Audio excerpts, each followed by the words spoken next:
Oke, sekarang kita akan belajar ukuran penyebaran data ya. Yang pertama, jangkauan. Jangkauan sendiri adalah selisih dari statistik maksimum dan statistik minimum. Kita simbolkan J, XN itu nilai data yang terbesar, X1 data yang awal atau terkecil. Kemudian ada sifatnya, sifat jangkauan, bisa dibaca sendiri ya. Kemudian untuk yang kedua, kita punya jangkauan antar kuartil atau hamparan. Itu selisih antara kuartil atas, maaf ini kuartil atas dan kuartil bawah ya. Jadi fokus di Q3 dan Q1, selisih berarti dikurangin ya. Kemudian untuk sifat hamparan kalian juga bisa baca sendiri di sini gitu. Yang terakhir adalah simpangan kuartil. Simpangan kuartil itu adalah setengah dari selisih antara kuartil atas dan kuartil bawah. Jadi setengahnya hamparan juga boleh. Langsung aja kita ke data. Misalkan ada data seperti ini ya, kalian diminta untuk menentukan jangkauan, hamparan, dan simpangan kuartilnya. Caranya bagaimana Bu? Caranya itu urutkan dulu ya. Jadi kalau ada data begini, datanya masih acak, urutkan dulu. Jadi urutkan data dari yang terkecil sampai data yang terbesar ya. Kebetulan kita punya yang terkecil atau X1 adalah 27 ya, ini, atau mungkin kita warnai hijau begitu ya. Yang maksimal kita warnai warna kuning gitu ya. Oke. Minimalnya adalah 27 ya, terkecilnya berarti X1. Kemudian yang terbesar 68. X18 artinya datanya ada 18. Setelah itu kita cari dulu kuartilnya. Yang pertama enaknya cari kuartil 2 ya. Karena datanya 18 berarti kuartil 2-nya tengah-tengah antara data ke-9 dan data data ke-10, berarti 39 ditambah 40 dibagi 2, berapa itu? 39,5. Oke. Kalau sudah, kita punya bagian dari Q1 sampai Q2 yang Ibu garisin ini ya. Ini untuk menghitung Q1. Karena 18 bagi 2 kan 9. 9 ini ganjil, berarti tengah-tengahnya antara X1 sampai Q2 adalah data ke-5 yaitu 36. 36 adalah kuartil satunya. Untuk kuartil 3 atau kuartil atas, berarti kita cari dari 40 sampai 68. Tengah-tengahnya adalah 44. Kebetulan datanya ganjil ya, jadi ketiganya 44. Kalau sudah, jangkauan tadi apa? Nilai max kurangi nilai min. Nah, berarti ya 68 dikurangi 27. Berapa itu? 41. Untuk hamparan itu tadi kuartil ya. Di kuartilnya, kuartil 3 kurangi kuartil 1.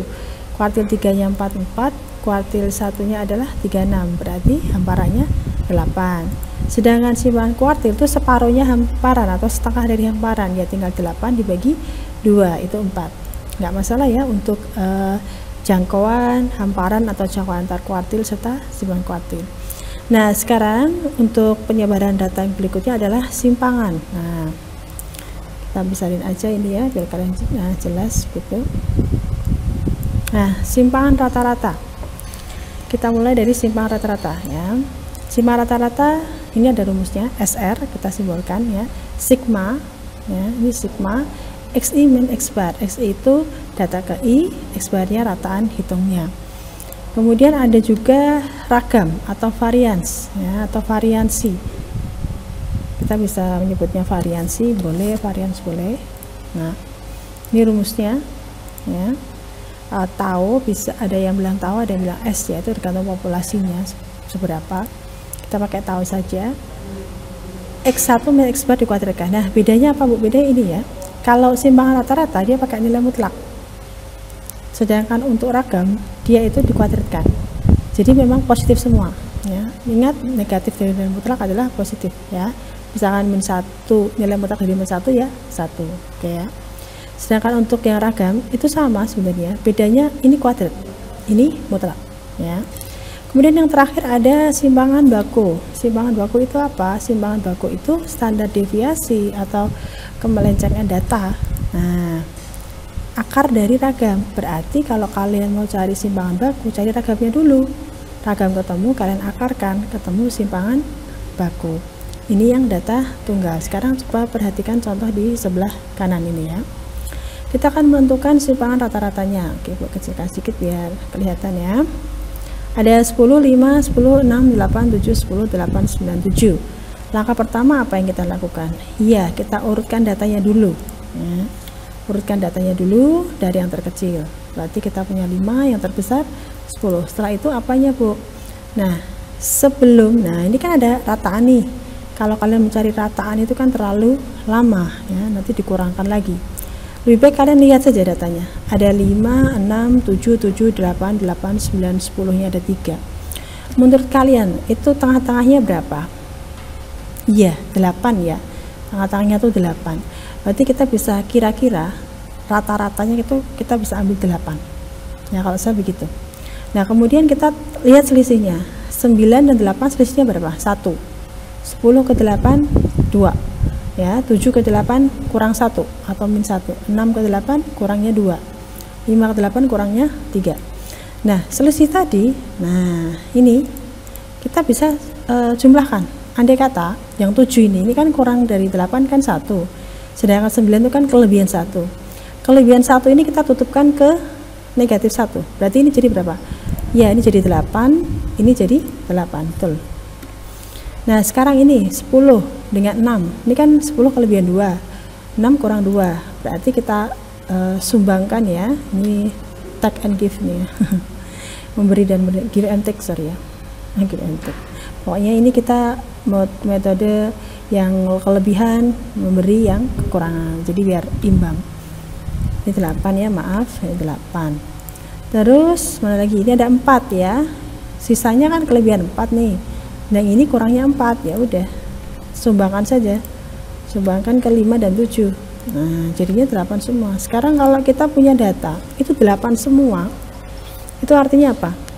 Artinya rata-ratanya, iya rata-ratanya 8. Kalau rata-ratanya ada 8, kan berarti kita udah ketemu tuh selisih antara XI min X bar.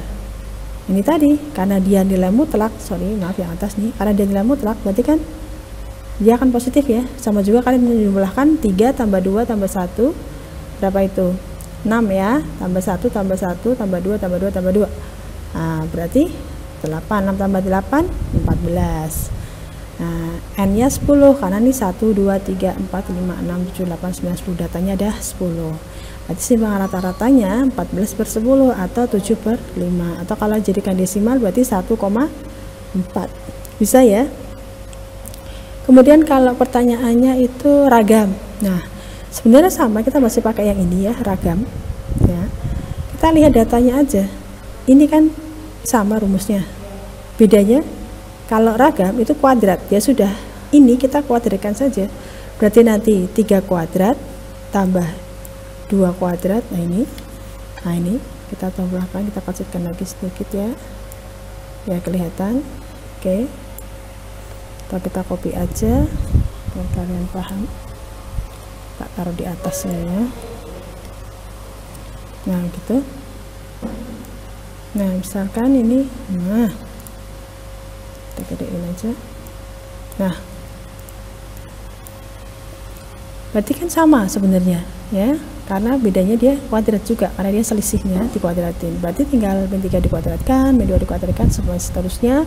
Kemudian kalian hitung, dapat 9 ditambah 4 ditambah 1 ditambah 1 ditambah 1 ditambah 4 ditambah 4 ditambah 4, jumlahkan berapa? Oh 28. Berarti ya 28 bagi 10, ragamnya yang 14 per 5 atau 2,8.